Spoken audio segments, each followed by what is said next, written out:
Страх, тревожност и повтарящи модели, сценарии, които не са наши, а са чужди и са в нашето съзнание, в нашата памет, в нашите клетки, закодирани от поколенията назад преди нас.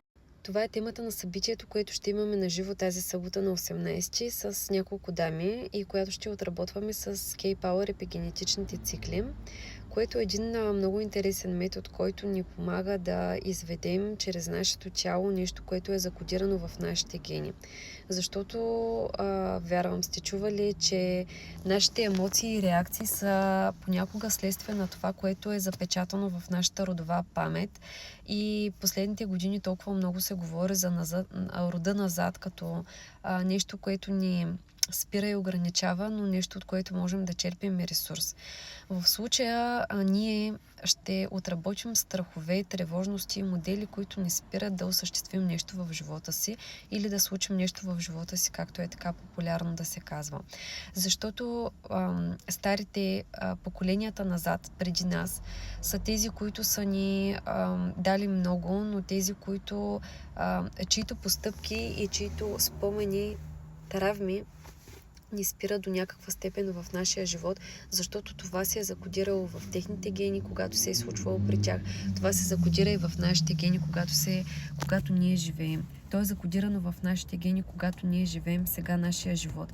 И нашите решения, нашите избори понякога могат да бъдат или решението да не направим избор и да не направим някакво действие, може да бъде следствие на това, което се е случвало на времето на някой от нас в рода ни. Защото то стои вътре в нас. Знаете, ДНК-то ни колко е силно и това дава отражение напред, както на нас, така и на нашите деца. Въпросът е, че ние имаме вече методи, с които да изведем това старо поведение и тези стари модели навън извън нас, т.е. изведем ли ги, ние ги отработваме и те вече не се повтарят, те вече не са решаващи за нас, те вече не ни спират, не ни ограничават, не ни пречат по никакъв начин.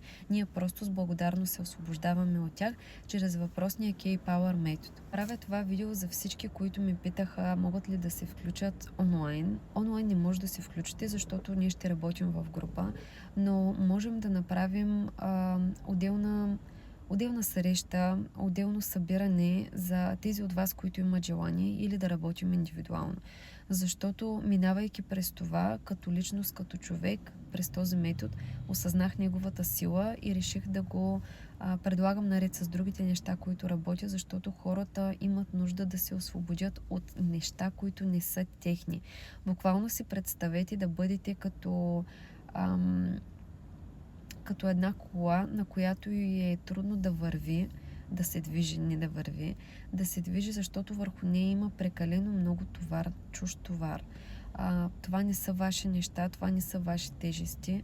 Да, вие като част от този род имате някаква отговорност към тях, но да речем, че вече сте си изпълнили дължимото и му е време да се освободите от него, за да може да продължите към вашия по-хубав, по-осъзнат живот. Ако чувствате, че това е нещо, което резонира с вас, вашето състояние, вашето поведение, вашите случки, които са били предходните години или нещата, които спирате да направите, може да се свържете с мен, за да ви дам повече информация и за метода и как можем да работим заедно.